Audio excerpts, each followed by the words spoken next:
من الحلويات الباردة اللي ليها طعم مميز جدا وسهلة جدا في التحضير.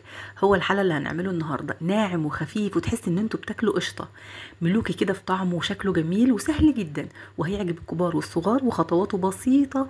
بس يلا نعمله مع بعض بسرعة. بس ما تنسيش تسمي بالله وتصلي على رسول الله عليه افضل الصلاة والسلام، ونبدأ على طول في الوصفة. انا معايا لتر من الحليب البلدي مسبق الغلي، ممكن تستخدمي المبستر لتر برضو. ضفت عليه نص كوباية من السكر، وهنا مظبوط جدا السكر، وكوب الا ربع من دقيق السميد او دقيق السامولينا الناعم او الخشن. ولو بتحبوا جوز الهند ضيفوا معلقتين كبار من جوز الهند وظرف فانيليا، ممكن تستغنوا عن جوز الهند لو مش بتحبوه. وهضيف كمان مكعب واحد من الزبده عشان يظبط لي الطعم كده ويخليه غني، وكمان بيخلي قوامه حلو قوي في الاكل. هاخده على النار، ممكن تستبدلي مكعب الزبده بمعلقه من السمنه البلدي برضو هتبقى حلوه جدا. خدت الخليط على النار، ولازم مع التقليب المستمر يغلي بالشكل اللي حضرتك شايفاه عشان نتاكد ان دقيق السيمولينا او دقيق السميد استوى، ودي اهم خطوه عشان يمسك زي ما انت شايفه كده. وهو ساخن جدا هاخده واصبه في اي صينيه او في اي طاجن تحبيه. انا صبيته في الطاجن البايركس اللي هو الصينيه الوسط، مش الكبيره ولا الصغيره. هسيبه بقى يبرد بره التلاجة في مكان جيد التهويه، وهبدا ان انا اعمل طبقه الكريمه. استخدمت نص كوبايه من الكريم شانتيه الخام الغير محلى، عليها 3 معالق من السكر ونص كوب من الماء المثلج. ممكن تستخدموا الحليب المثلج لو تفضلوا، اهم حاجه يكون متلج علشان قوام الكريمه يبقى معاكم حلو ومظبوط وتتضاعف بسرعه. لو مش عندكم كريم شانتيه خام ممكن تستخدموا ظرفين من الكريمه الجاهزه، وطبعا مش هنضيف سكر لان هي بتبقى محلاه.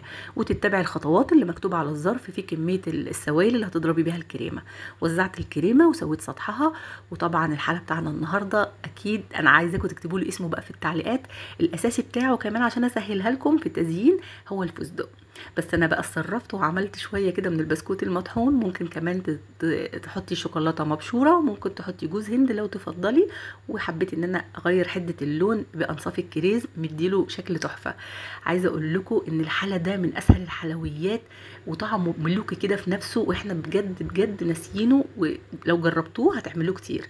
معلقتين بقى على الوش كده من عسل النحله او من الشيره او عسل الكنافه التقيل، شربات الكنافه التقيل. وزعيه كده على وش التحليه بتاعتنا النهارده. وهقول لكم تاني اكتبوا لي في التعليقات التحليه دي اسمها ايه.